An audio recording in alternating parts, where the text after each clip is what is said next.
राजकीय सत्ता स्थापनेला राज्यात वेग आला असून नवे मुख्यमंत्री मुंबईतील वानखेडे स्टेडियमवर शपथ घेणार आहेत. तत्पूर्वी राजकीय रणनीती ठरवण्यासाठी महायुतीमधील पक्षांमध्ये बैठकांचा सिलसिला जोरात सुरू आहे. त्याच अनुषंगानं एकनाथ शिंदे आणि देवेंद्र फडणवीस यांच्यात रविवारी रात्री उशिरा एक बैठक झाली असून त्यात मंत्रिमंडळाबाबत चर्चा झाली. यात मंत्रीबाबत एक महत्त्वपूर्ण निर्णय झाल्याची सूत्रांनी माहिती दिली आहे. विधानसभा निवडणुकीचे निकाल शनिवारी घोषित झाले. त्यात महायुतीला अनपेक्षित असं स्पष्ट बहुमत मिळालं आहे. राज्यात तब्बल 132 जागा जिंकत भारतीय जनता पक्ष सर्वात मोठा पक्ष ठरला आहे, तर एकनाथ शिंदे यांच्या नेतृत्वाखालील शिवसेनेनं 57 तर राष्ट्रवादी काँग्रेसनं 41 जागा जिंकल्या आहेत.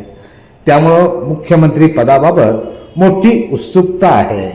रविवारी रात्री एकनाथ शिंदे आणि देवेंद्र फडणवीस यांच्यात जवळपास 1 तास बैठक झाल्याची माहिती सूत्रांनी दिली आहे.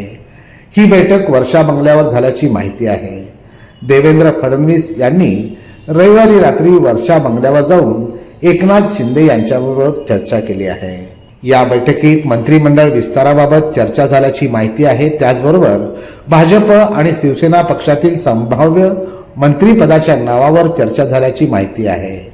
रविवारी रात्री झालेल्या बैठकीत दोघांमध्ये मंत्रिपदांच्या विषयावर प्रामुख्यानं चर्चा झाल्याची माहिती मिळत आहे.